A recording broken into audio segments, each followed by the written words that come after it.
Que cette année et les années à venir soient les meilleures pour des siècles et des siècles dans le monde entier. Amen.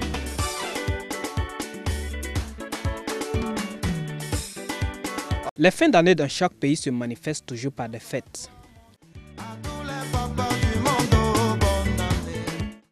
Ici aux États-Unis, le Thanksgiving est l'une des fêtes les plus célèbres dans la société américaine.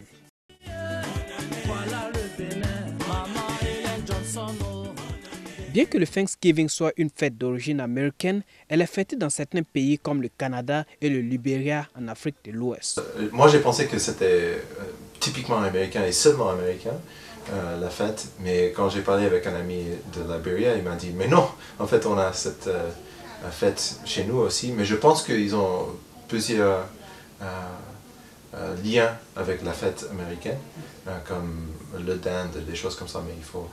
Moi, ça, je ne sais pas tout à fait, mais il y a des racines. Chaque pays du monde a ses fêtes.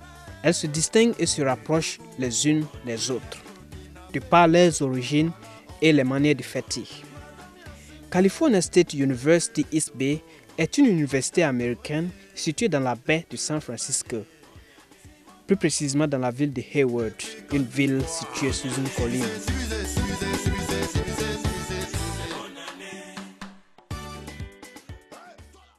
On y trouve ici des étudiants internationaux francophones de divers horizons.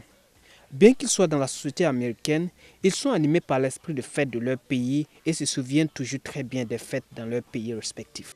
J'ai vécu 15 ans en Arabie Saoudite, donc c'est l'endroit que je connais le mieux. Et là-bas, la plus grande fête, c'est la fête du Ramadan. C'est vraiment différent d'ici parce qu'ici, ils ne la fêtent pas réellement. Mais maintenant, pour les fêtes de fin d'année, la fête de Nouvel An, ce qu'on fait d'habitude, c'est qu'on rassemble la famille et les amis. On a un dîner à la maison ou au restaurant. Et après, on rentre à la maison. Et personnellement, mon papa nous demande de faire une petite liste de tout ce qu'on va changer pour la nouvelle année. Et chacun donc fait ça. Et voilà.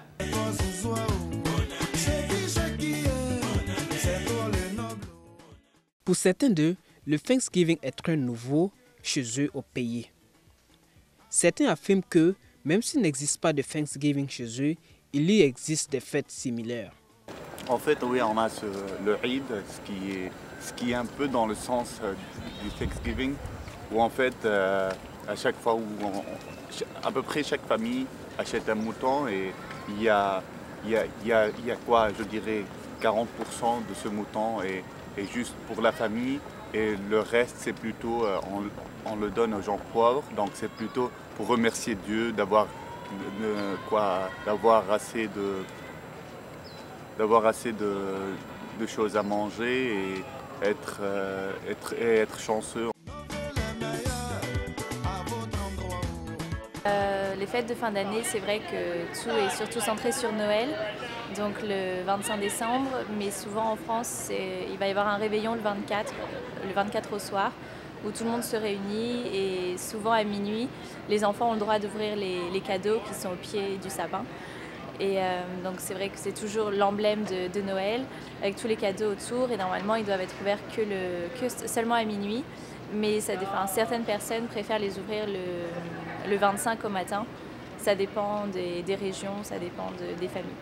Pour Pioneer Web TV, la télévision de l'université, c'était Daouda Zalé. Je veux qu'il tout en vous souhaitant